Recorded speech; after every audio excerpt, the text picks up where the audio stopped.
പരലോകത്തേക്ക് കടന്നു വരുമ്പോൾ കണ്ണിന് കാഴ്ചയില്ലാതെ ചെവി കേൾക്കാതെ അന്ധനെ പോലെ നീ കടന്നു വരുമ്പോ അല്ലാഹുവോട് പറയുന്ന എനിക്ക് ചെവി കേൾക്കുമായിരുന്നു, പടച്ചവനെ എന്റെ കണ്ണിന് കാഴ്ചയുള്ളവനായിരുന്നു. അല്ലാഹുവേ ഇന്നെനിക്ക് കാണുന്നില്ല അല്ലാ, ഞാൻ അന്ധനായി പോയി റബ്ബേ, ചെവി കേൾക്കുന്നില്ല അല്ലാ, കാരണമെന്തേ അല്ലാ? ആ സമയത്ത് അല്ലാഹു ചോദിക്കുകയാ, ദുനിയാവിൽ ജീവിക്കുമ്പോ ഖുർആനിന്റെ ആയത്ത് കേട്ടപ്പോ കേൾക്കാത്തവനെ പോലെ നടന്നല്ലോ, ചെവി കേൾക്കാത്തവനെ പോലെ നീ നടന്നില്ലേ, പൊട്ടനെ പോലെ നടന്നവനല്ലേടാ, കണ്ണ് കാണാത്തവനെ പോലെ നടന്നില്ലേടാ. അല്ലാഹുവിന്റെ ഖുർആൻ ഓതാനോ കേൾക്കാനോ പഠിക്കാനോ ജീവിക്കാനോ നീ അവിടെ നിന്ന് തയ്യാറായില്ലല്ലോ. അതുകൊണ്ട് അന്ന് നീ പൊട്ടനെ പോലെ കളിച്ചത് കൊണ്ട് ഇന്ന് നിന്നെയും ഞാൻ അങ്ങനെയാക്കിയിരിക്കുകയാ.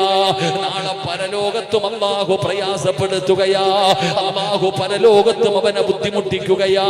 അതുകൊണ്ട് അല്ലാഹുവിന്റെ വിശുദ്ധമായ ഖുർആൻ അതിനെ നിസാരമാക്കിയാൽ പരിഗണിക്കാതെ വന്നോ അല്ലാഹു തരുന്ന ആറാമത്തെ ശിക്ഷ എന്തെന്നറിയുമോ? ദുനിയാവും ആഖിറവും അല്ലാഹു ഇടുക്കമാക്കുകയാ. അല്ലാഹുവേ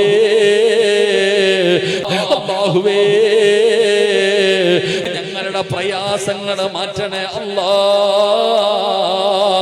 ഞങ്ങളുടെ രോഗങ്ങൾ മാറ്റണേ അല്ലാ, ഞങ്ങളുടെ രോഗങ്ങൾ മാറ്റണേ അല്ലാ. ഈ വർഷം അല്ലാഹുവിന്റെ കഅബാലയത്തിൽ പോകാൻ ഭാഗ്യം ലഭിക്കാത്തവരെ മരിക്കുന്നതിന് മുമ്പ് ഒരു വട്ടമെങ്കിലും അല്ലാഹുവിന്റെ കഅബയൊന്ന് കാണണ്ടേ, അല്ലാഹുവിന്റെ അതിഥിയായി പോകണ്ടേ, അല്ലാഹുവിന്റെ അതിഥിയായി പോകണ്ടേ.